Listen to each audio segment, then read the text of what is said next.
Hi everyone, welcome back to another video from Tech for Gamers. We are going to be learning how to update your Genshin Impact game in today's video.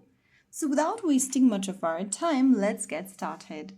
First of all, in order to update your Genshin Impact game, you need to go ahead and open up your Google Play Store or your App Store. Just go ahead and open it up. Now in the search bar, type in Genshin Impact to search for the app. Now, after you find the Genshin Impact application, this one over here, check if there is an update button available instead of open or play. If you see the update button, tap on it and the download process will begin.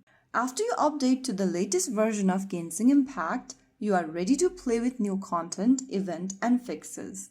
Tap the play button to get back into your game with the latest version updated.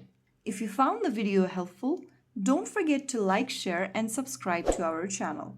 I will be back again in the next video. Stay tuned and thanks for watching.